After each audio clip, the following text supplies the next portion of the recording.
Bonjour à tous, très chers fans de catch, ici Kozak. Cette vidéo, elle a été attendue par beaucoup d'entre vous, et quelque part, moi aussi, j'attendais énormément de la faire. J'espérais la faire un jour, pendant quelques mois, et je suis en train de la faire en ce beau lundi matin. Je viens de voir les Survivor Series, on va parler des Survivor Series pendant cette semaine, ce début de semaine, on va parler des Survivor Series, plusieurs matchs, il y aura moins de choses à recourir à 5 vidéos je pense par rapport aux 5 matchs. Non, il y aura 6 vidéos du coup en comptant celle-là, en plus des 5 matchs. Mais on va pas parler des 3 autres choses dans cette vidéo, on va parler de ce qui fait jaser la toile, ce qui fait popper la toile, ce que dont tout le monde parle. On va parler des 3 dernières minutes de show parce que ce sont probablement les 3 dernières minutes de show les plus importantes dans un show de catch depuis cette dernière décennie. CM Punk is back. CM Punk est revenu à la WWE. Nous avons pu entendre, après le main event, après la célébration des Babyface, le très célèbre, celui que j'ai envie de chanter. Look in my eyes, what do you see? La star du catch est revenue. CM Punk est revenu à la WWE. Excusez-moi pour ce petit moment de chanson, peut-être un poil cringeos, mais en même temps, je suis heureux. Nous sommes tous heureux. Les quelques qui ne sont pas heureux, qui sont médisants ou qui ne comprennent pas l'importance que ça a ou qui ont peur pour leur vie peut-être, ne sont pas des fans de catch qui comprennent le business. Et il n'y a pas de problème à cela. Si je fais partie de vous, que vous êtes dans ces dynamiques, eh bien vous êtes tombé sur la bonne vidéo puisque nous allons pouvoir expliquer tout ça et peut-être vous faire comprendre pourquoi Triple H est un génie et qu'il a encore une fois de plus prouvé que Tony Khan est un attardé mental. Nous allons prouver ça avant de parler de politique, d'économie, de Triple H Tony Khan. On va simplement parler de CM Punk et de la foule de Chicago. Parce que quand cette musique a retenti dans l'arène, dans cette arène de Chicago, quand la musique a retenti, quand Cult of Personality a retenti, la pop de Chicago était monstrueuse. Les fans n'en pouvaient plus. Et ça fait du bien de voir des pop comme ça à ce point. Oui, on a vu la même lorsque Edge a fait son retour lors du Royal Rumble. Et oui, on a vu aussi la même à Rampage lorsqu'CM Punk a fait son retour à la AEW, la première fois. Et aussi à Collision, la seconde fois. Bref, ils sont très très peu de catcheurs à pouvoir atteindre un tel degré de pop. Et aussi, excusez-moi, Randy Orton aussi, tout simplement Randy Orton qui a apparu lors des Survivor Series, la pop pour lui était monstrueuse. Voilà, et ce sont des catcheurs qui se comptent sur les doigts d'une main, ceux qui sont capables de dégager une telle pop. Ça fait 10 ans que CM Punk a quitté les rings de la WWE. 10 longues années. Oui, il a fait son retour ailleurs, mais ce retour qu'il a fait ailleurs et ce superbe run qu'il a eu ailleurs, notamment sa rivalité contre MJF, n'a pas été visionné par la globalité de ses fans, des fans de catch, des fans de CM Punk. Beaucoup de gens sont passés à côté de ce run qui était pourtant fantastique, il y avait de très très bonnes rivalités de l'autre côté, mais beaucoup de gens sont passés à côté. Pour eux là, ils sont en train de revivre ce que nous tous qui avons regardé la EW avons vécu lors de son retour à Rampage. Ils sont en train de vivre ça, les gars. Imaginez l'excitation qu'ils ont. Ils ont dû attendre encore 3 années de plus. Et les gens dans la foule, ils attendaient ça depuis le début du show. Pendant tout le main event, on a eu des chants CM Punk qui n'ont pas altéré la qualité du match. Il y a quand même du respect pour le match qui aurait été proposé. On reparlera de ce match dans une autre vidéo que j'ai trouvé de très bonne facture d'ailleurs. Et ils n'attendaient qu'une chose, c'est ça. Et le gars est arrivé. Les gens, j'ai pas vu de close-up, de plan serré sur rien qui pleurait, mais on était quand même pas loin. Je sentais de l'excitation, je sentais tout ça. Et Punk aussi était excité comme un chacal, ça se voyait, à sa manière de taper le sol, sa manière de hurler après, d'embrasser les fans. Il était excité comme pas possible. Qu'est-ce qui l'excite? De faire une fois de plus son retour, peut-être pas, c'est un peu du déjà vu maintenant, ça fait quand même 2 fois qu'il fait déjà un retour en 3 ans. Est-ce que c'est ça qui l'excite ou bien est-ce que c'est le fait qu'il jubile de oh putain, mais oui, je suis une star et oui, je suis toujours engagé. Je sais que c'est pas ma faute, je sais que je peux bien faire et je vais pouvoir prouver à ce débile mental de Tony Khan qu'il avait tort depuis le début. Peut-être que c'est ça qui le fait jubiler, qui fait faire son fameux oh qui fait à la fin de son retour, si vous l'avez vu en entier. Il fait une sorte de cri en levant la tête en arrière, genre oh putain, je jubile. Qu'est-ce qu'il fait jubiler, on verra bien. Mais oui, c'est terriblement excitant parce que j'en parlais dans la vidéo la plus populaire de ma chaîne jusqu'à présent, c'est-à-dire la vidéo où je parle du renvoi de CM Punk par Tony Khan, à quel point c'était débile. Je parlais du fait que cela donnait la possibilité à Triple H de réengager CM Punk, que CM Punk rejoigne la WWE et j'expliquais en quoi ce serait le move le plus intéressant pour le business depuis de nombreuses années. Que l'éventail de possibilités est immense. Le nombre de rivalités, la thune que ce mec peut rapporter, et ce n'est pas comptable. CM Punk face à Cody Rhodes, maintenant CM Punk face à Randy Orton, CM Punk face à Roman Reigns, CM Punk face à Gunther, CM Punk face à Seth Rollins qui semble être extrêmement bien teasé. Tout cela est putain d'alléchant et on peut avoir avec toutes ces rivalités les rivalités de l'année. On peut avoir John Cena qui fait aussi un comeback un jour dans un an, pourquoi pas, et qui repartage le gain avec CM Punk, pourquoi pas que les deux se battent ensemble. Mais tellement de choses sont hyper excitantes. Tellement de choses sont hyper excitantes. Brock Lesnar aussi, pourquoi pas. Repartager avec CM Punk, ça peut être sympa. Bref, il y a trop de choses hyper excitantes. La WWE vient refaire l'acquisition de Randy Orton et de CM Punk. Tous les yeux sont rivés sur le produit WWE. Je pense que Raw va avoir un petit record d'audience là. Non, pas très longtemps, ils vont exploser les audiences Raw. C'est très simple. On va voir Randy et CM Punk qui vont faire leur promo de retour. Ça va exploser. Les gens sont intrigués de savoir pourquoi ils sont là. Du côté d'Orton, clairement ça va être un face, j'en reparlerai plus en détail dans la vidéo consacrée aux Wargames, mais Randy Orton, il y a des choses à faire avec Cody Rhodes, et puis il y a beaucoup de choses, surtout avec Cody Rhodes en fait, il y a beaucoup de choses à faire avec Cody Rhodes, et puis tout simplement, il manquait aux fans, donc ça fait du bien sur le ring. Mais CM Punk, qu'est-ce qu'on raconte? Qu'est-ce qu'on raconte avec CM Punk? Personne ne sait. Est-ce que ça va être un face? Est-ce que ça va être un heel? Est-ce que ça va être les deux, comme il était à la AEW? C'est un des rares catcheurs où on peut se dire on s'en fout. Tel un Brock Lesnar, on s'en fout. CM Punk, c'est CM Punk. Brock Lesnar, c'est Brock Lesnar. Ils dépassent le statut de on est le gentil, on est le méchant. Ils sont tellement connus par les fans que les fans veulent simplement les voir. Quelle que soit la manière dont ils sont utilisés, qu'ils occupent la place de méchants ou de gentils, les fans veulent les voir. Je ne sais pas quel sera le poste de CM Punk, je ne sais pas quelle histoire sera racontée. Qu'il soit il ou qu'il soit fake, j'en ai rien à foutre. C'est une star. Et les stars rapportent des audiences.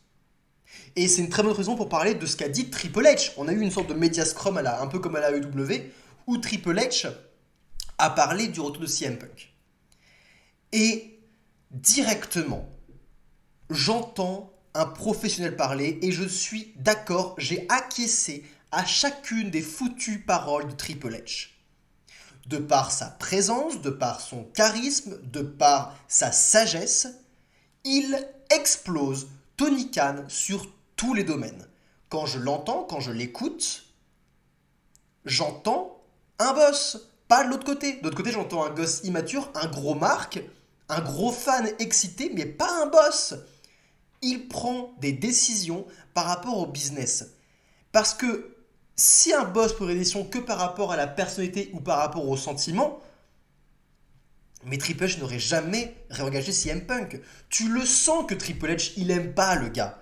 Tu le sens que Triple H, il a un peu de rancœur contre CM Punk. Ils ont de l'histoire tous les deux. Beaucoup d'eau a coulé entre tous les deux. Ils ne s'aiment pas tous les deux. CM Punk, nombre de fois, il s'est foutu de Triple H en imitant sa voix. Nombre de fois où Triple H était médisant pour parler de CM Punk, ils ne s'aiment pas. Mais au bout d'un moment, tu es le boss d'un business, tu vas penser business. Et ses propos ont été les suivants. Que vous l'aimez, que vous le détestez, ce mec fait parler. Tout le monde parle de lui. Tout le monde parle de lui. Ce mec, c'est un aimant. C'est les propos qu'il employait. CM Punk est un aimant. Et ce serait bête de ne pas capitaliser là-dessus. Parce qu'il va rapporter de la visibilité, parce que les fans sont excités, si les fans le demandent, si les fans sont excités de le voir, et si en plus, selon Cody Rhodes aussi, ou d'autres propos de Cody Rhodes, si la personne peut aider, alors viens aider. On t'accueille avec grand plaisir. Parce que c'est un business. Et aussi les propos de CM Punk lors de son retour à Collision, c'est le business du monde du catch. Il est en adéquation, en accord avec cette mentalité. Le but, faire de la thune. Il en a le pouvoir, c'est une star. Et Triple H en est conscient, CM Punk en est conscient, et encore une fois, si on veut dire de Triple H, 10 ans sont passés. Je ne suis plus la même personne, il n'est plus la même personne. La WWE n'est plus la même entité. Cette industrie a changé. Nous allons repartir sur une nouvelle base saine où nous sommes tous les deux d'accord et nous verrons après. Nous adapterons après. Oui, 100% oui. 100% oui, c'est exactement ça. Parce que c'est aussi pour répondre à beaucoup de fans qui ont peur que CM Punk va encore une fois foutre le chaos dans l'arène. Écoutez-moi bien.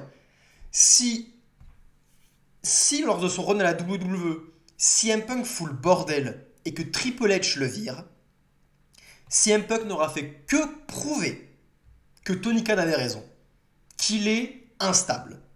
Voilà, le jour où CM Punk se fait virer par la WWE à cause de sa personnalité, à cause du fait qu'il crée des problèmes, alors que pourtant il rapporte énormément de pognon, que Triple H n'arrive pas à le gérer, effectivement, ça prouvera que Tony Khan avait raison. Que la EW, que les vice-présidents, etc., ils avaient tous raison. Et croyez-moi, ça me la foutrait extrêmement mal, ça la foutrait mal à beaucoup d'entre vous, ça la foutrait particulièrement mal à la réputation de CM Punk. Mais je suis persuadé que le mec non plus n'est pas con. Il est pas con, il sait très bien que c'est dans sa réputation et il sait très bien que là, il bosse avec les plus professionnels du putain de business. Si là-bas aussi ça se passe mal, mais laissez tomber, le mec, c'est pas possible, c'est effectivement pas possible de l'engager. Je suis persuadé qu'entre les mains de professionnels, tout se passera bien.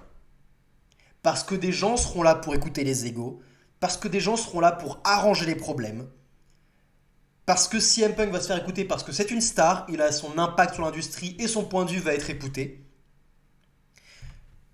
il n'y aura pas de problème. Et je pense que la dernière chose que veut CM Punk, c'est prouver que Tony Khan avait raison. C'est la dernière chose qu'il a envie de faire. Clairement. Au contraire, on l'avait déjà établi sur cette chaîne, sur les nombreuses vidéos où on a parlé de CM Punk, je vous laisse les voir aussi si vous ne l'avez pas vu, je parle énormément de choses et je pense avoir cerné qui est le personnage. Le mec est extrêmement fier, le mec est extrêmement rancunier. Là, ce qu'il a envie de faire, c'est toiser un peu, c'est regarder devant les vice-présidents, l'élite, Tony Khan et leur faire bah ouais les gars, mais c'est votre faute, écoutez. Maintenant, profitez, hein. On se revoit dans les tête-à-tête entre SmackDown et Collision, hein. On se revoit là, on va voir un peu qui va faire les ratings, on va voir ça, hein. Allez, bon courage. Bon courage les gars.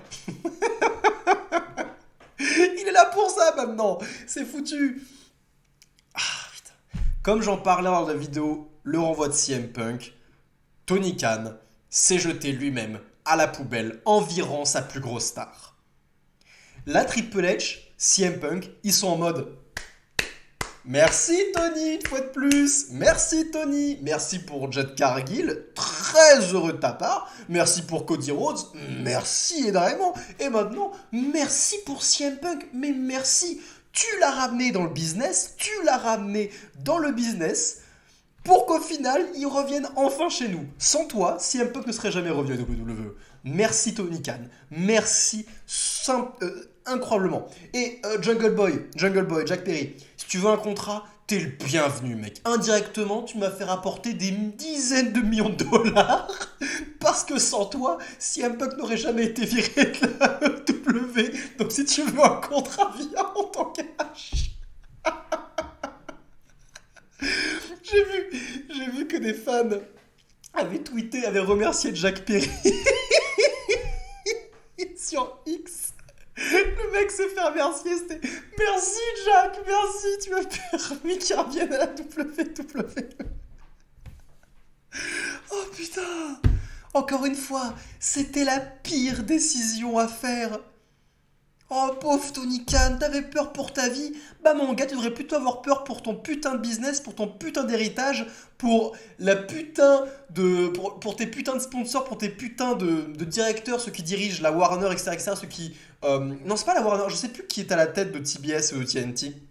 Mais je sais plus qui c'est. Mais c'est plutôt sur eux que tu devrais avoir peur. Parce que eux, ils vont te regarder, ils vont faire en mode t'as laissé ce mec qui était entre nos mains se barrer là-bas. T'es sérieux là? Vraiment, Tony? Oh putain. Ce que Triple H vient de faire là encore, c'est que Tony Khan, j'ai peur pour ma vie, ce mec c'est un monstre, c'est un cancer, dit Chris Jericho. Triple H en mode ah ouais, c'est vrai? Bah on l'engage. Viens, CM Punk, viens, on t'engage. Et bah tu seras probablement dans le main event de WrestleMania. Hein. Le mec, il est en train de prouver que tout ce qu'ils ont dit, tout ce qu'ils ont fait, mais il s'en bat les couilles, il sait que c'est du flan. Il est encore en train de prouver que de l'autre côté, ils ne comprennent rien, que ce sont des immatures. C'est... C'est trop fort, c'est du génie. C'est du génie d'un point de vue business. C'était le move pour gagner un max de pognon et pour ridiculiser la compagnie d'en face. C'est une attaque en double fourche, les gars. C'est fou. On réalise pas à quel point. Et en plus, ça fait plaisir aux fans. Et en plus, ça excite toutes les fans du monde entier. Ça attire tous les yeux sur le produit WWE. C'est un move de génie. Donc encore une fois, merci Tony Khan, merci Jack Perry. Vous avez permis la meilleure transaction de la dernière décennie sur la WWE. Merci à vous. Quelle sera la suite pour CM Punk? Nous verrons bien. Mais on va aussi parler du coup de comment a réagi Drew McIntyre, mais surtout Seth Rollins, parce que en effet, le retour de CM Punk, très peu de gens apparemment sur Triple H étaient au courant que ça allait arriver. Ceux qui étaient au courant étaient CM Punk, Nick Khan, Triple H et les quelques sous-officiers qui sont juste en dessous d'eux.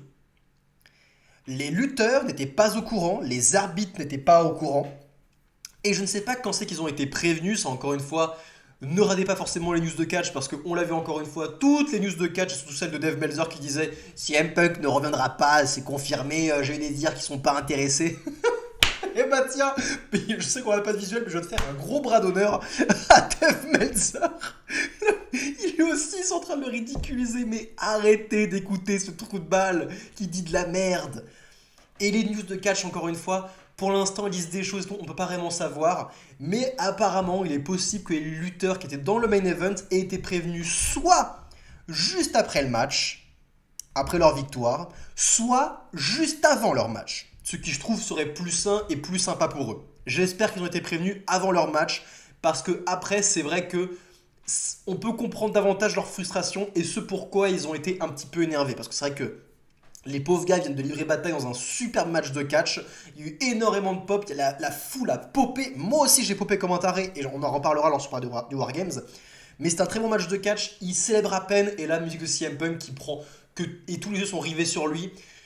C'est vrai qu'il y a eu ce sentiment que le mec a un peu volé la vedette à tous les lutteurs qui étaient dans l'arène.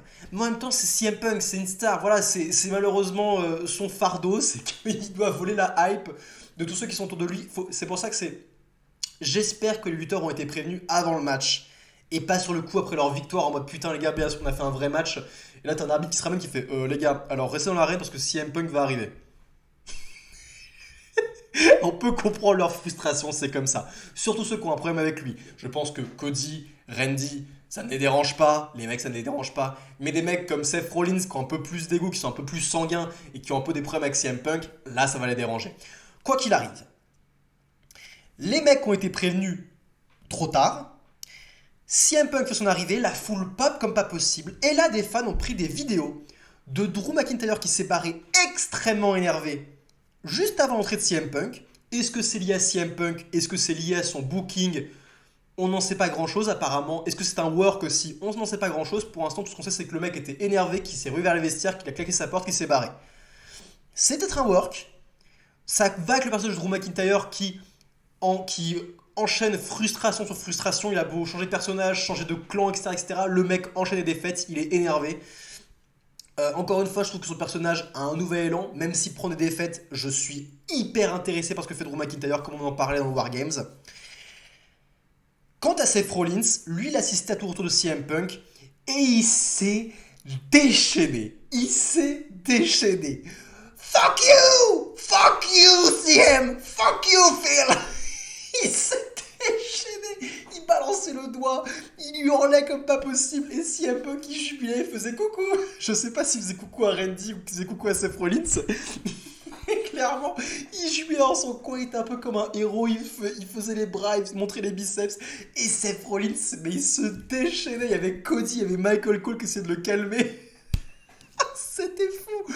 Encore une fois, ce mec, lorsqu'il arrive, que si Seth Rollins, que ce soit véritable ou qu'il ait fait un work, j'en parlerai plus en détail après, que ce soit du shoot ou un work, CM Punk est un aimant qui déchaîne les passions et qui libère les catcheurs. Je n'ai jamais été autant excité de voir la suite pour Seth Rollins. J'ai envie de voir ce qu'il va proposer avec CM Punk. Alors que Seth Rollins, ça fait un paquet de temps que je trouve plus intéressant. Oui, c'est une des top babyface de la compagnie, les fans l'adorent, il n'y a pas de souci là-dessus, et c'est un excellent worker, mais ça fait longtemps que je ne suis pas fan de son personnage que de mec un peu goofy qui danse, qui fait voilà. Ça fait beaucoup de temps que je suis pas très fan de ça, et là je le revois enfin en mode vraiment énervé, hyper sérieux, et je sais qu'avec CM Punk, il agira pas comme un clown, s'il y a rivalité. Il n'agira pas comme un clown, il y aura une vraie putain de rivalité. Le mec sera sérieux, et Seth Rollins, quand il est sérieux, il est fantastique. Quand il ne fait pas le clown, quand il ne fait pas la danse, quand il ne fait pas les... quand il fait pas ça, quand il est sérieux, c'est un excellent putain de worker. Un top talent. Un top talent, j'en dirais que du bien. Il a une putain de promo, un putain de work, un putain de physique, le mec c'est de l'or. Donc j'ai hâte de revoir ce Seth Rollins qui me manque quand même, le Seth Rollins sérieux. Alors, la question que tout le monde se pose, est-ce que c'est un work? Est-ce que c'est un shoot? Les gars, c'est un work. C'est un work. Attention, c'est un work basé sur des véritables émotions. Seth Rollins n'aime pas CM Punk. Seth Rollins n'aime pas CM Punk. Il l'a fait savoir lors de plusieurs interviews, il a un problème contre lui. Peut-être qu'il a un problème sur le fait que ce même mec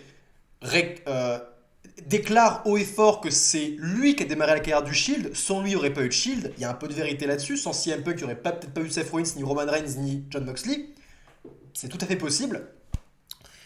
Mais Seth Rollins a peut-être un problème contre ça. Je ne sais pas en quoi il a un problème, qu'il y a un problème contre la personnalité de CM Punk, contre ce qu'il représente. J'en ai aucune idée. Mais il y a un problème. On n'a jamais vraiment vu quoi, mais il y a un problème. Le mec n'aime pas le personnage. Il n'aime pas CM Punk. Il n'aime pas Phil Brooks. Mais réfléchissez bien.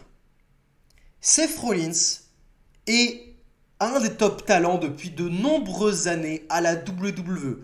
Non pas que parce que c'est un bon worker, mais parce que le mec est pas con. Et que le mec comprend le business. J'ai beau ne pas être d'accord avec ses décisions créatives en termes de personnage, avec la direction qu'il veut prendre, le mec connaît le business.